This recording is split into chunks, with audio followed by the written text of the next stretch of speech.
On Friday night, catfish a coleslaw, and that makes it right.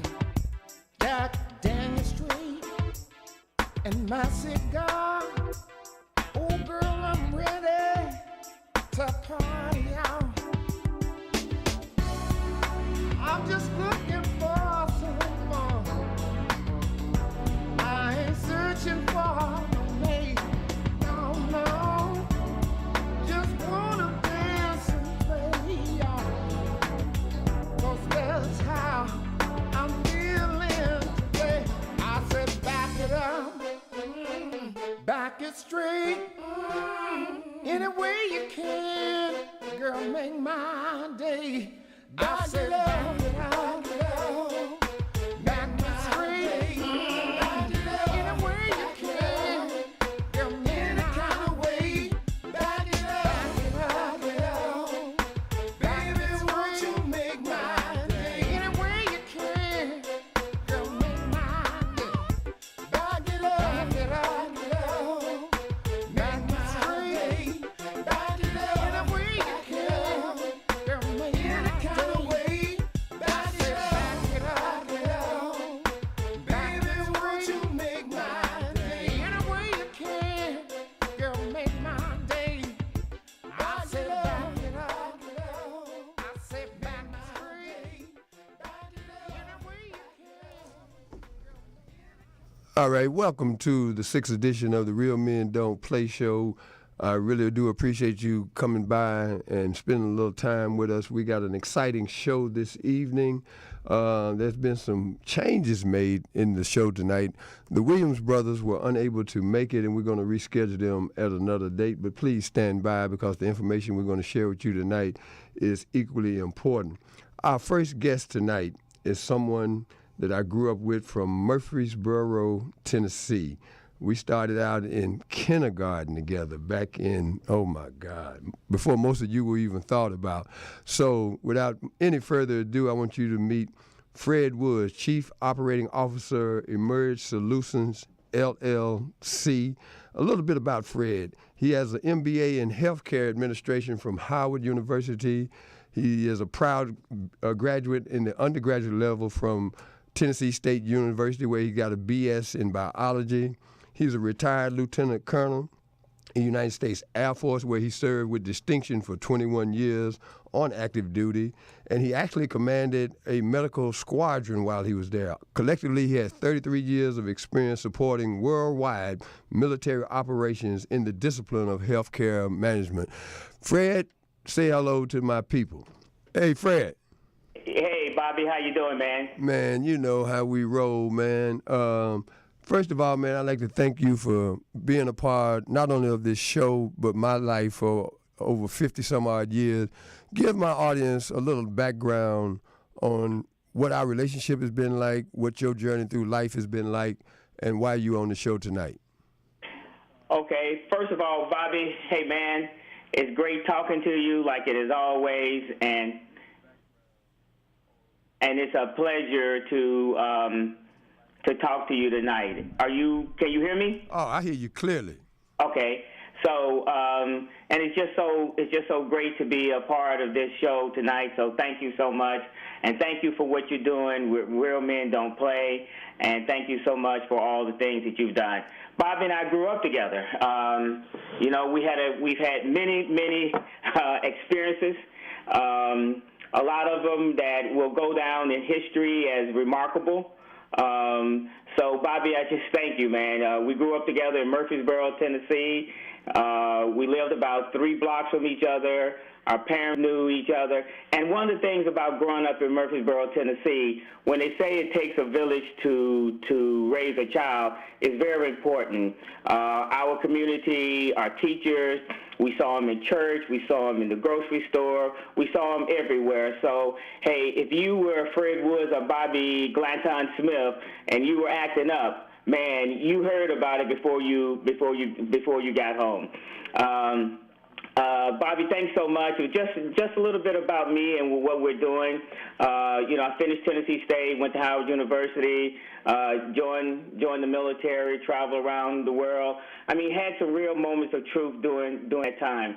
retired, in 2002, and started working for several different companies. The first company we worked with, we started initially wanting to find a way to have individuals that retired from the military, particularly in healthcare administration, a way for them to enter into the private sector. And so we started that company, and we met several different people. And as a matter of fact, we met one company that we started doing some work with, and we grew that business from zero product line up to around $65 million. Then all of a sudden we realized that, hey, a lot of people making money, but we aren't making money. So we started our company called Emerge Solutions Group in 2007, and we're a small company, and we have really grown over the last few years. We specialize in primarily, our clients are Department of Defense and any of the federal health agencies. We've grown. We're still growing. Bobby has consented to help us do some consulting work. So, Bobby, I appreciate that. But there's a lot of people that I can thank, throughout my life, and Bobby, you are one of those for the friendship that we have maintained over the years. So, Fred, what's the website that you're operating out of right now? Okay, it's www.emerge, EMERGE-SG.com. Now, Fred, one of the questions I'd love to be able to ask you, and will ask you right now, over the last few years, there's been a lot of discussion about health care for veterans. And I think it was on maybe 60 Minutes, they did a special where it was shameful at Walter Reed what's going on. Do you actually interface with situations like that from time to time? Bobby, we do from time to time. And, it was shameful because of the infrastructure at Walter Reed. I happen to know the actual commander, and it's public.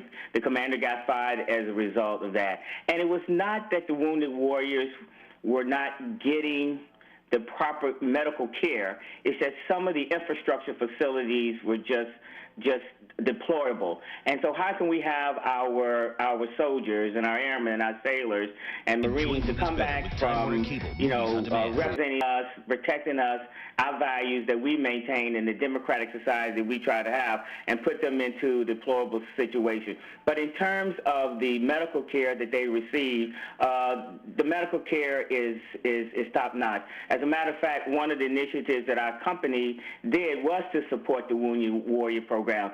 And each year around Christmas time, we take up a not only collection of money, but calendars and gifts and things, and we take it up to the wounded warriors. And you will be surprised how much that means to them. When you walk through the hospital, you see guys with prosthetic devices, you see guys with missing limbs, with missing arms. So that situation has been resolved. Currently now it's called the Walter Reed National Medical Center, and it's located at Bethesda. But it was deplorable, but I will tell you, the medical care that those guys receive in that facility is exceptional. Now, what made you get into healthcare management, Fred? Well, Bobby, if you remember, I wanted to be a physician. I used to go around telling people I want to be a brain surgeon. I wanted to do this. And, man, I started taking some of those MCAT exams and things like that. And I said, hey, this really isn't for me. So, but healthcare is something that I've always wanted. Healthcare management seemed to be. I went and got an MBA, and then I started off walking through a mall in Washington, D.C., and I met some people who were interested in healthcare administration. I started talking to them, and they said, this is a program that you should do. So healthcare has always been a burning interest of mine, but I wouldn't really want to be a doctor and those kind of things, and I really like the business aspect of healthcare. So, Fred, in 5 years, what will Emerge Solutions look like as a company? Well, Bobby, in growth, I think Emerge Solutions Group will probably be at least 3 times as large as it is. In 5 years, we are expected to probably be somewhere around 25 to $30 million. We're looking forward to graduating out of the small business program and entering into another program. And in terms of its reach and its scope, one of the things that is our core competence is that we place doctors, dentists, nurses throughout the United States, in particular hospitals. So we are looking forward to, our goal is to triple in size in the next 5 years. Fred. Yes. Look here, man. We're in the midst of a healthcare crisis of unbelievable proportions, and one of the things that you may be able to speak intelligently about is the war that's going on between doctors, HMOs, and it puts them in a position where I'm going to ask you, are they still honoring their Hippocratic oath to do no harm? Yeah, Bobby, I think they are. What you have to remember is that healthcare is a business. We are to be a civilized society that we are today. We have a significant amount of uninsured, and I'm not necessarily advocating any particular healthcare initiative that's going on now, but you guys know about Obamacare and some of the things, and I think it's going to take some time to work out some of the bugs, but I also think that the legacy that is going to take care for this country is going to be phenomenal. So I think it's working together with industry, working together with the private sector. I think that you're going to find that some of the initiatives that the current administration is putting out today is going to be a great thing to ensure and allow people, number one, access to health care, and number two, the ability to afford the health care, not just a catastrophic type of health care policy, but a health care policy that will ensure and allow everyone to get prevention. And again, preventive kind of health care is the idea. If I know that I can get the kind of health care that I need, it's going to keep me out of the emergency room. If I know that I'm going to I can go to a doctor and I don't have to worry about getting an astronomical bill, that's okay. And to believe the number of people in this country that are without health insurance and the ability to get health care is just unspeakable. So I think the doctors, in terms of honoring their Hippocratic oath, is still there. And I think doctors want to do it, but doctors want to be able to do it in an environment where they can get good outcomes. Oh, man. You know, that sounds politically correct, and I'm asking you as a visionary and an entrepreneur, what would you do differently to ensure that we get the bang for our medical buck? Well, I would, I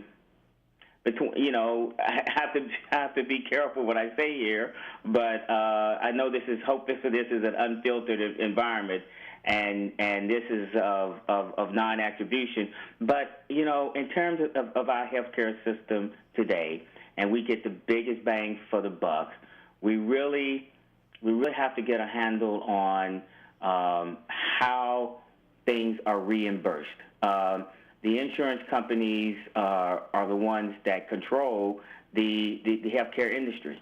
And as long as they are driving, as long as they're calling the shots, we are going to continue to be in a spiral. And that's one of the things that I think the new administration has come out with in terms of helping controlling the cost of health care in this country.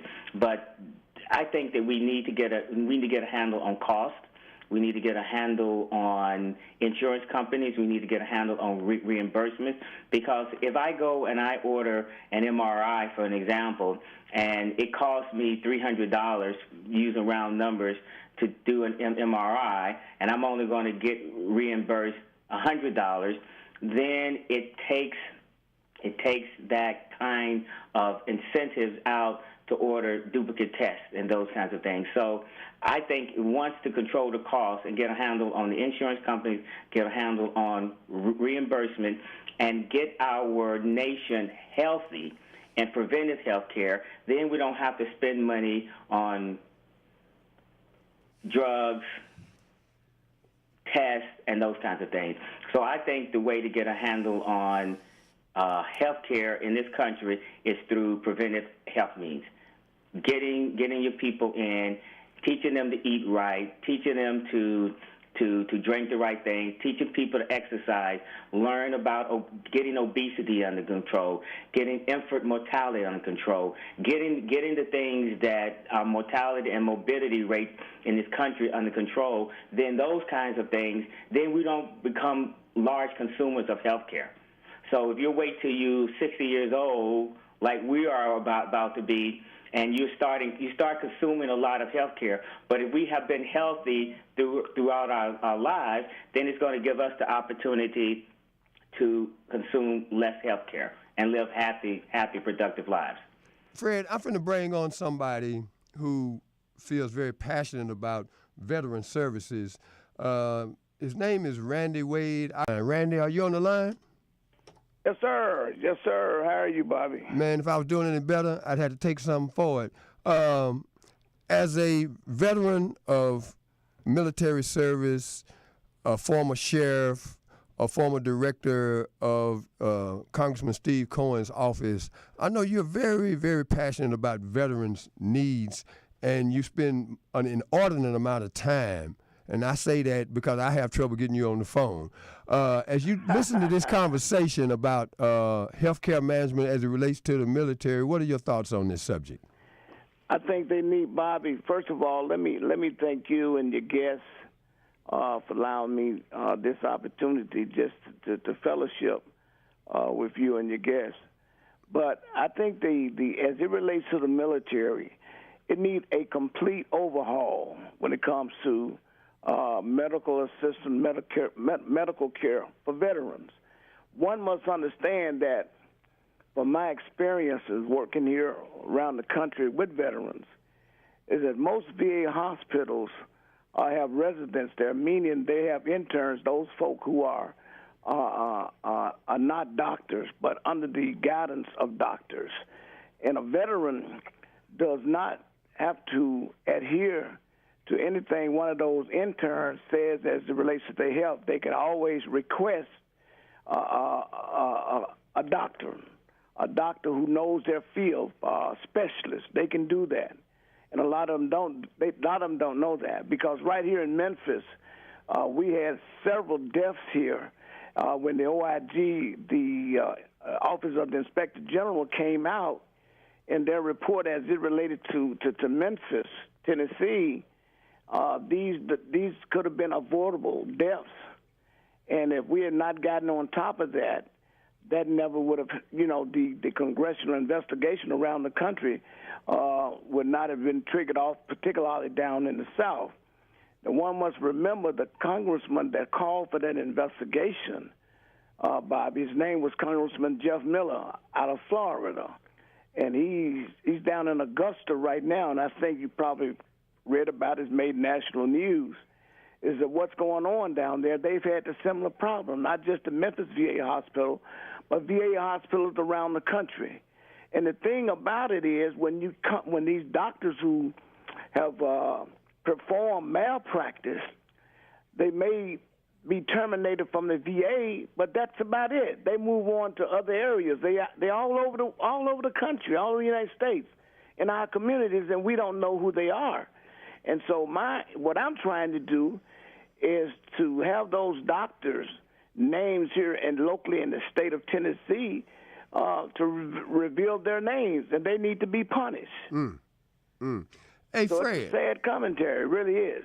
Fred, once again, as an entrepreneur and a service provider, what would Emerge Solutions do if they were in a position to address the issue that my big brother Randy Wade just spoke on? Well, Randy, it's nice to meet you and share thank you for the your mic service. in terms of these stories. my experience has been primarily in active duty care, taking care of active duties. My 20 plus years on the military. But what I have noticed though is that when the two wars that we just finished are in the midst of now, veterans are coming home and they are serving short times, and then they are relying on a system that doesn't have the capacity to take care of them. And I'm not only talking about the Iraq and Afghanistan. I'm talking about, Vietnam. And I have to agree with you in terms that the system needs to be overhauled. I think it's more of a national healthcare issue throughout this country, not only for veterans, but I think for the indigent population, we see the same kinds of things. So a complete overhaul of the system is definitely necessary. Doctors that are doing malpractice should be reported. Their credentials should be taken away. They should not be allowed to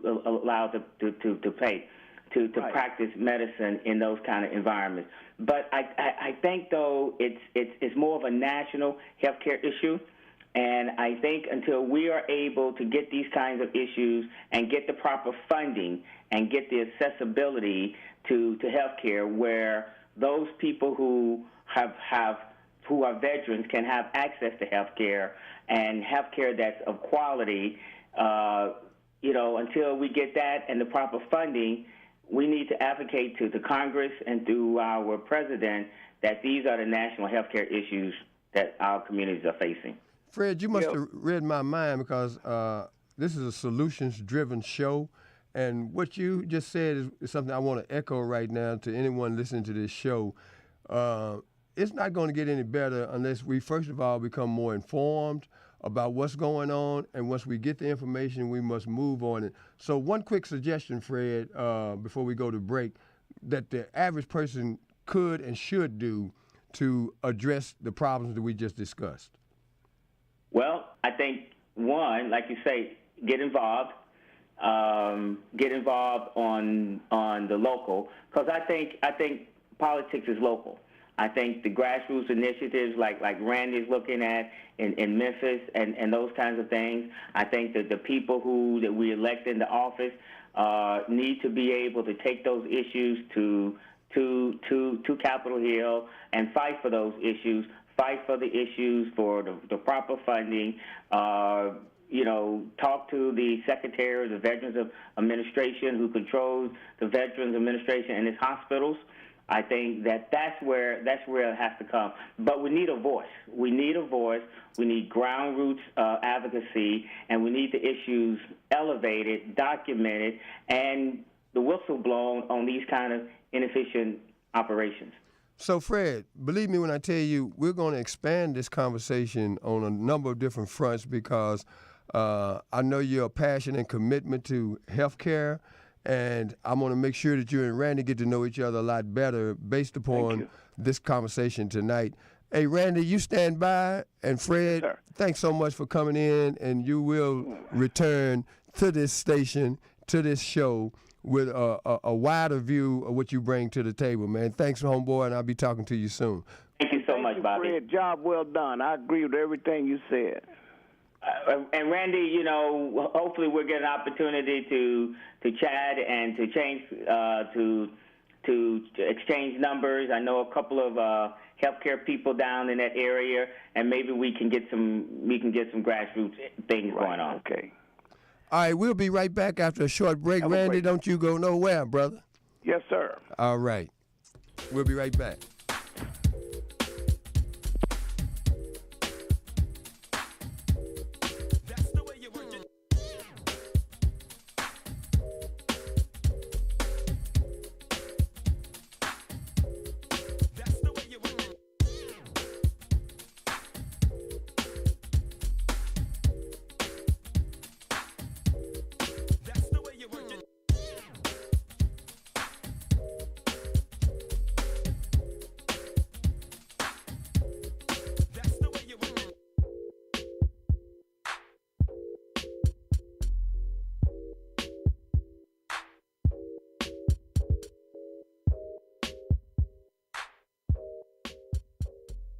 were listening to the sounds of my other homeboy, William Bubba Bryan, who's currently the drummer for Bobby Womack. We have on the line with us now, in addition to the People's Mayor of Memphis, a young man who holds a super middleweight world championship boxing belt. His name is Julius the Chef Jackson. He's the son of Julian the Hawk Jackson, who is in the International Boxing Hall of Fame. And Julius is calling in from St. Thomas, Virgin Island, which is his home. Welcome to the Real Men Don't Play show, Julius. Thank you, Bobby, man. How you doing, man? Good to hear from you. Man, look at here. It is so exciting to have you on the phone, man, because you are now 27 years old. Is that correct? Yes, sir. Yes, sir. And what are you waiting to do that has not been done in your life as of yet, although your father has already wore a couple of belts? What are you in the midst of trying to accomplish? Well, I'm trying to become number one, man. I'm trying to become the best in the world. I'm currently ranked number 8 now by the IBF. So I'm moving up there, and I'm slowly getting closer to my goals, man. Now, you were in Big Bear, California, a couple of months ago, training with a gentleman that's pretty much acclaimed as pound for pound under Floyd Mayweather, the best fighter in the world. What was that experience like working out with Golovkin? Oh, man, it's a great experience. Gennady Golovkin is a heck of a fighter, very strong, and also a very nice guy, very nice guy. And I had a great time in that training camp. Learned a lot from him and his coach. Me and my dad were there together. And we actually teach them a few things as well, too. So it was great, great partnership. And, I learned a lot from it, learning a lot of my own style, developing my own style. And it was always great coming out to California. Always great opportunities out there. So I learned a lot from that camp, man, and excited to do it again. Would you please share with our listening audience what it was like growing up in the household with one of the hardest hitting pound-for-pound fighters in the history of boxing? It was a different experience, different from the regular family, type of setting. He was away a lot. He's always traveling, so that kind of, we noticed that, coming up. But whenever he came around, he would always make it his business to, treat us to special things whenever he comes back from a fight or from training camp. He would always take us out somewhere, go to Disney World or Sea World or, do things like that. So we always kind of look forward for him to come back. And but my dad is the kind of man that's very respectable. He thrives on integrity, and so he would always be open with us and tell us what was going on. So we always kind of knew what was happening, and he would never just let my mom or whoever is with us, sometimes we go with my grandparents, never let them, feel like he just upped and left. He was always very open and very, very precise in the way he raised us too, and we appreciate that. And after he retired, it was like back to normal. We would see him all the time, and a great man. I learned a lot from him, and I want to be actually just like him when I grow up. Now, when you walk into the ring, you're now 17-0 with, 15 knockouts? Yes, sir. Yes, sir. What is it like, man, to come out of that dressing room, walk down that aisle, come through them ropes, have the referee give you the instructions, and then that bell rings, man? What's going through your mind as that unfolds? It's a different situation, I kind of have to switch into that mode, I'm kind of like my dad, very mellow, very nice and chill, very open to people outside the ring. But when I get in there and, you see the crowd and you see the lights, it's almost a zone. You get into this zone where, it's almost like you turn into a warrior. You get that warrior mindset, and, that next guy in front of you is standing in your way of that bread. So, my family needs to eat. My brothers and sisters need to eat. My coaches need to eat. And this other guy's in the way. So that's kind of the mindset I put on. And I get ready for battle, man. And And also, I make sure I look good, too. I make sure I look good for the camera. Okay, Randy. There's been a lot of great fights in Memphis over the years. Do you remember the Hawk Jackson over the years? Hawk Jackson? Yeah. No, I don't. I don't go that far back. Get out of here. No, I don't remember. I kind of support Pete Mitchell here. He's the local promoter. Uh-huh. And as the young fighters, he's still on the air with us right now. He'll be back on momentarily. Yeah. Yeah, because I want to ask him, who promotes his fights? Yeah, because there's a guy from Memphis. His two sons, I think they work for the promoter. You may know him, Bobby. His name is Sam. I can't think of Sam's last name. Sam Watson. Yeah. Yeah, Sam Watson. Right. Yeah, Sam is real big in boxing out there, and I can remember when Sam invited Penny Hardaway and I out to his house. That's when he out in L.A., and that's when he first really began to emerge as the person that he is, as it relates to boxing. You know, it's fascinating that you mentioned that because I'm sitting here with a Team Watson T-shirt on right now. And Sam is one of the people featured in my book. Do we have Julius back on the line?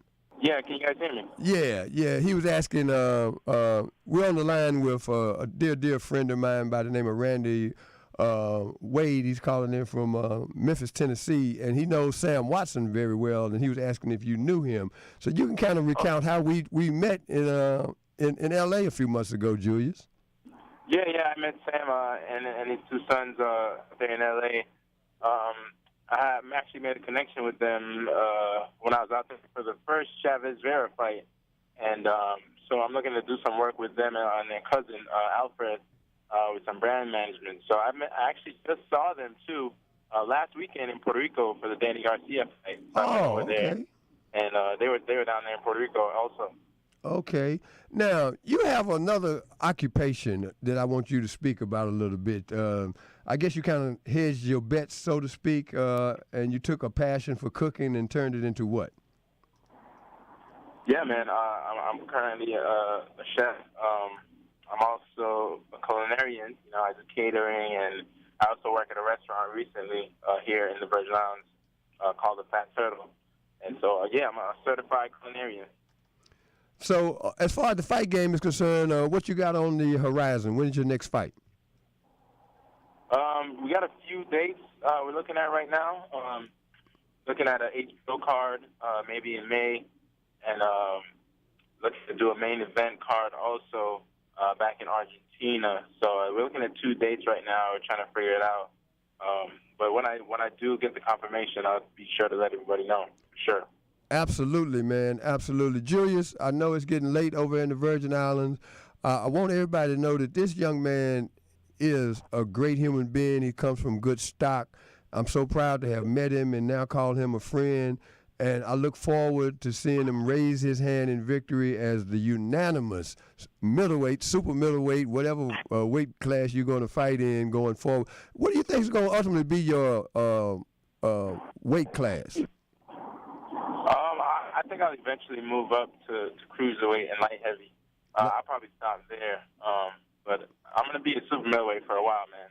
My goal is to go after the top spot, you know, and that's SOG, Andre Ward. So until I do that, I'll stay in super middleweight. Hey, man, that's a noble ambition right there. And I'm going to have you back on as particularly if you come back in to train with Golovkin for his next fight. And tell your brother John Jackson and your dad that I said hello. And one time I'm going to get all you guys on the show and just talk about men stuff, man, because you have obviously been raised right. And it's an honor to have you on my show. Any parting words for Julius, Randy? That's what I used to tell Penny, Julian. Hard work pays off. Before you leave, though, I want you to know, tell us, what's your signature dish?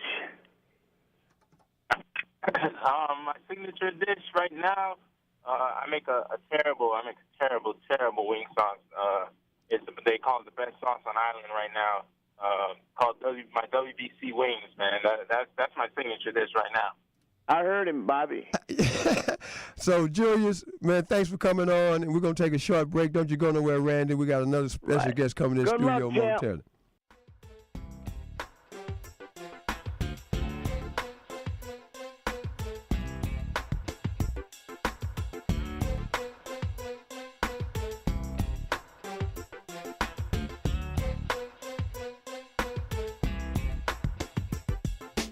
Head to the clouds on in the night, looking for Mr. Right. Got my job, just got paid, ready to party, y'all, on any day. Back it up, back it straight, any way you can, girl, make my day. Back it up, back it straight, any way you can, girl, make my day. Back it up, make my day. Back it straight, any way you can, any kind of girl, way, make my day. Back it up, baby, won't you make my day? Any way you can. Set me my day. I'm just looking for some fun, y'all. I ain't searching for no mate. No, no. Just wanna dance and play, yeah. 'Cause that's how that I'm feeling, y'all, today. I said back it up, then back it straight. Any way you can. Girl, make my day. You were listening to the vocals and arrangements of a dear friend of mine for many, many years, Mr. Billy John Young, who happens to be on the telephone right now. Billy, how you doing, brother? Doing just fine, Bob. Man, Thank you. that music that we're listening to, what's the origins of it? The origin of this music, Bob, is simple. I grew up in the 60s, and I heard the likes of the Sam Cookes and the Otis Reddings and all of that, and it's always nostalgia. So my partner and I, Marlo Henderson, we wanted to attempt to bring the real music back, and so that's our attempt. So, Billy, you're originally from Evanston, Indiana, correct? It's Evansville, Indiana. Evansville. You know what? I shouldn't mess that up. As much as people mess up Murfreesboro, Tennessee, I apologize for that, man. No problem. So, A lot of people don't know about Evansville. who were some of your inspirations when you were coming up as a kid, musically? As a kid, I heard, of course, Ray Charles and Sam Cooke. Heard the likes of Benny King, Gary Butler, Clyde McFadden. Those are some of the vocalists that I enjoyed hearing. I took something that you said a while ago, because you appear here in Los Angeles at various places, and I want to speak on that just for a moment in terms of the appreciation or the lack thereof of live music as performed by exceptional black musicians. What's your take on the current state of affairs as relate to live music and the opportunities for accomplished black musicians to work for a living? Well, that is a huge subject, and the subject matter is not just Los Angeles; it's nationwide.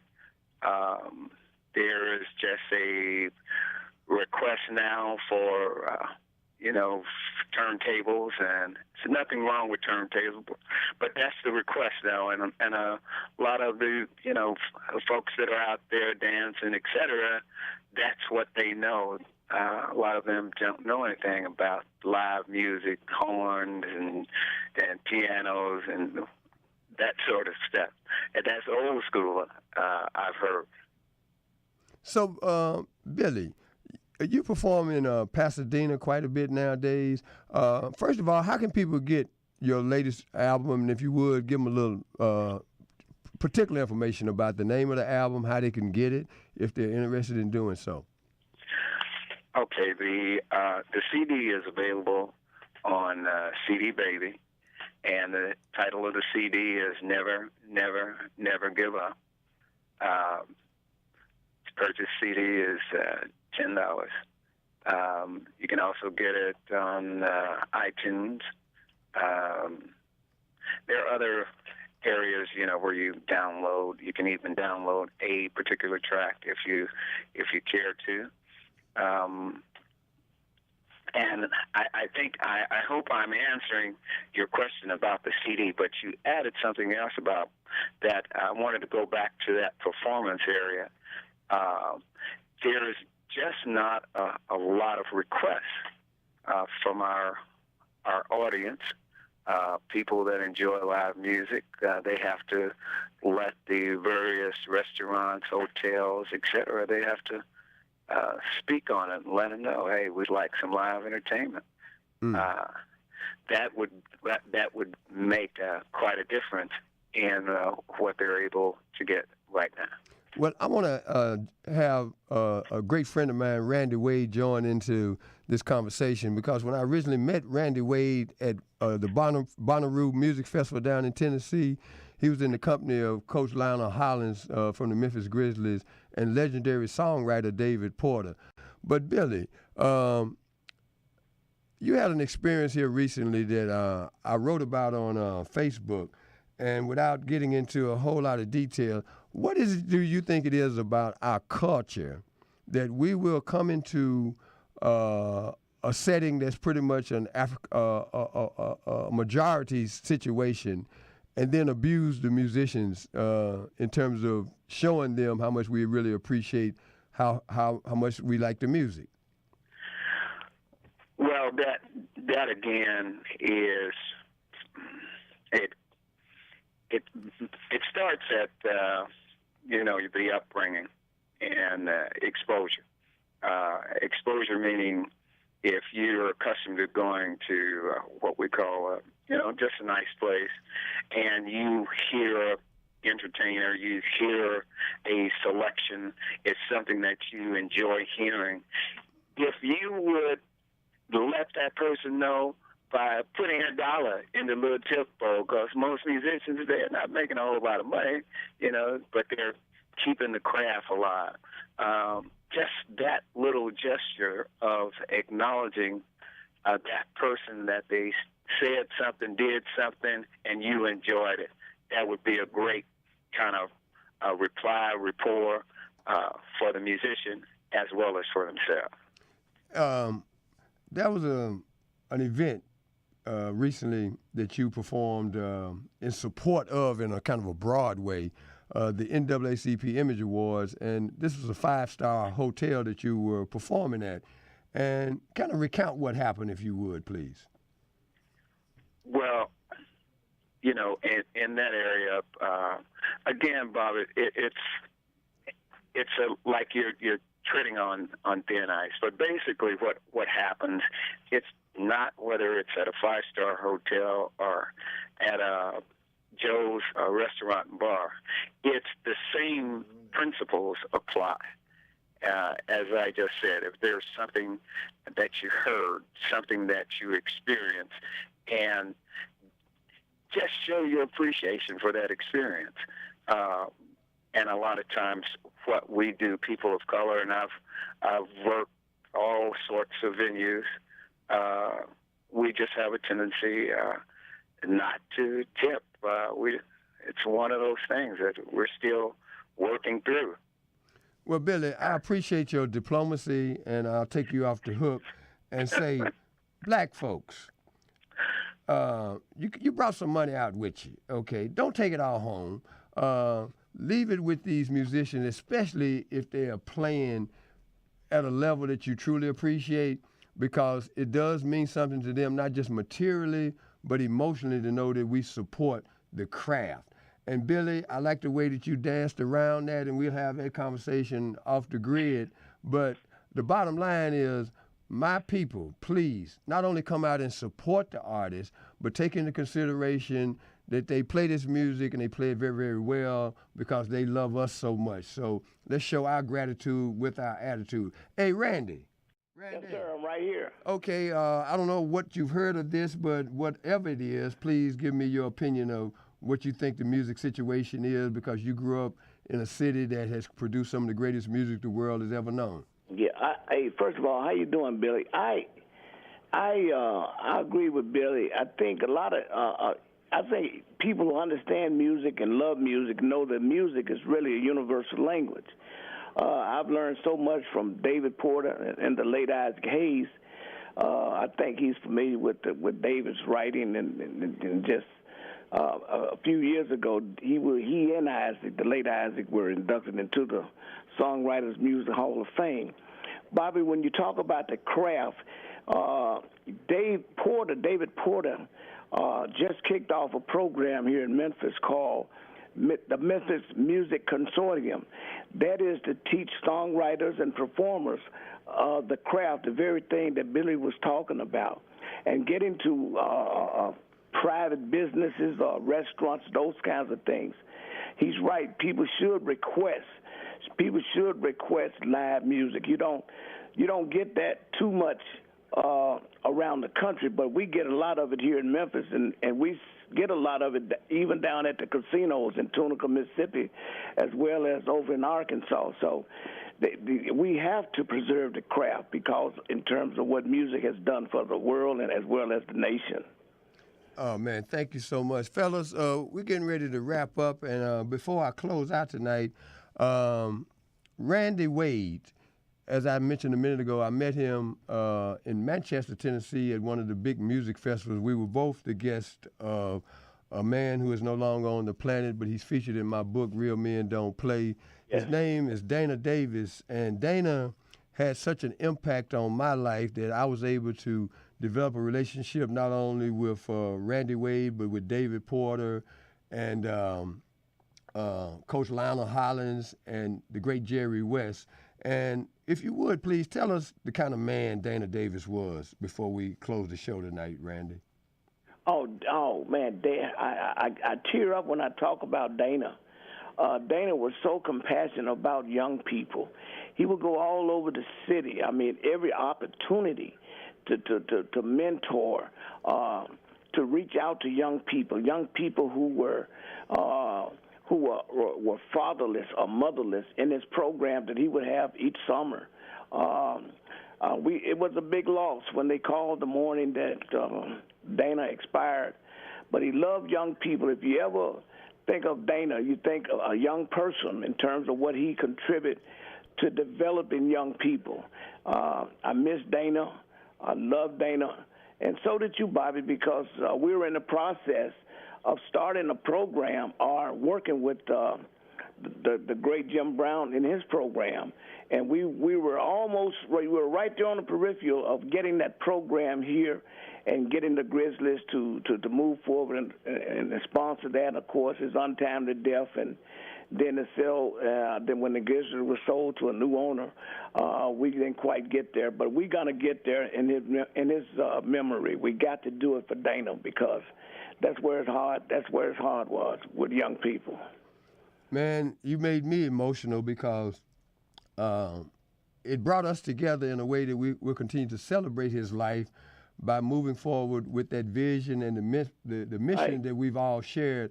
And I look forward to coming back to Memphis in the very near future.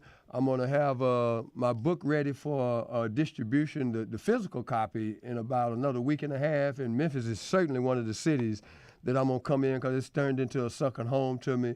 Billy John, I'd like to thank you for stopping in tonight for the show, and Julius, the Chef Jackson, for calling in from the Virgin Islands. My homeboy Fred Woods, Emerge Solutions, LLC, calling in from Washington, D.C., and you'll meet and greet all of these people once again, because the purpose of this show is to prove something that Marcus Garvey once said, and that is, what men have done, men can do. So once again, ladies and gentlemen, thank you for letting me be myself, and we're going to close this show out with Billy John. Have a great evening, and I'll see you next week.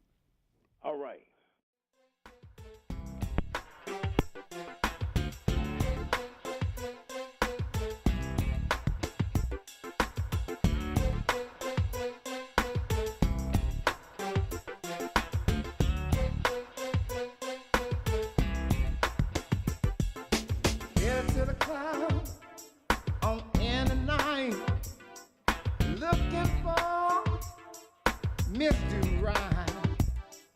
Got my job, just got paid. Ready to party, y'all, on any day. Back it up, back it straight. Any way you can, girl, make my day. Back it up, back it straight. Any way you can, girl, make my day. Back it up, back it up, make my day. Back it straight, back it up. Any way you can, any kind of girl, way, make my day. Back it up, baby, won't you make my day? Any way. Sisters, brothers and the whitest, blacks and the crackers, police and their backers, they're all political actors. Smoke, the pill and the dope, educated fools from uneducated schools. Pimping people in the room, polluted water in the pool, and everybody's saying don't worry.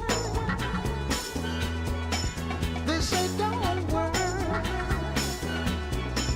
They say don't worry. They say don't